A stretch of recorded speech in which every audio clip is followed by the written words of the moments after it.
je resterai reconnaissant, premièrement vis-à-vis du rôle que joue le Maroc, parce que j'avoue que ce pays nous est vraiment en soutien, de par la présence de ses troupes, de ses soldats.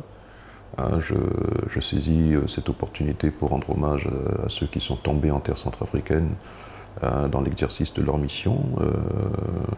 Vous faites bien d'ailleurs de relever que l'ambassade est restée ouverte pendant toute la période de la crise. Je pense que sur le plan aussi de la coopération, le Maroc intervient de plus en plus. Donc on assiste à une volonté très affichée du roi qui engage son pays sur des voies nouvelles de coopération.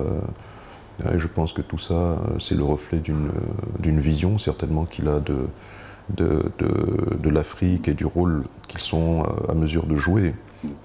Ils font partie, quand même des poids assez lourds de ce continent-là.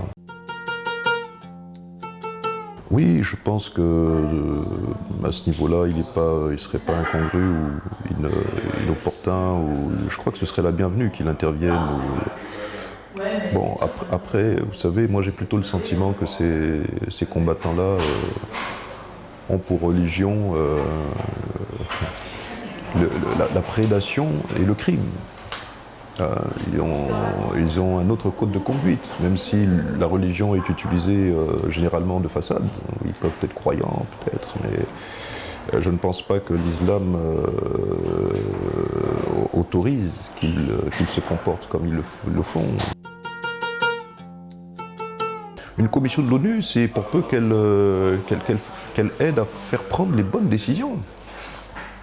Des décisions qui, pour moi, sont aussi des décisions de justice, parce qu'il ne suffit pas de venir et de demander à des hommes qui ont commis toutes sortes d'exactions de déposer juste les armes et de reprendre la vie comme si tout allait bien. Il y a eu des exactions, il y a eu des massacres, quelqu'un doit répondre, les coupables doivent répondre.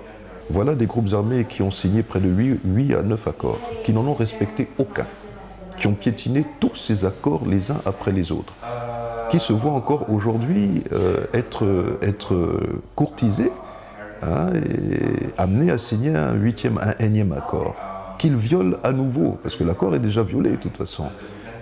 Alors, quelles sont les mesures contraignantes ? Pourquoi la communauté internationale ne pourrait pas aussi se rendre solidaire de la même manière qu'elle leur a tendu de façon solidaire une perche ?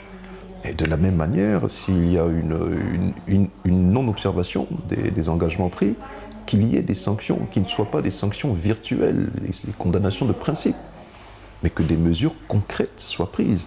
Nous avons vu la MINUSCA, donc les Nations Unies, parfois bomber du torse. Lorsqu'elle s'est sentie menacée, il lui est arrivé d'intervenir sur des champs d'opération et de contraindre les rebelles à faire marche arrière. Je pense que c'est éventuellement de profiter de l'expérience qui est la leur. Le Maroc, effectivement, sur le plan économique, je pense qu'ils sont un exemple dans bien des domaines. Ils jouissent des compétences, de la technologie, des atouts que nous n'avons pas forcément, et éventuellement le débouché sur la mer, etc.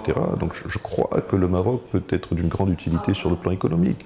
Après, il faut peut-être essayer de mettre en place des groupes de travail pour avoir un échange sur le plan bilatéral et autour de certaines thématiques, dégager nos priorités, voir en termes de formation, le Maroc peut être d'un grand atout. Moi, je pense que ça relève d'une collaboration sud-sud qui est très demandée aujourd'hui.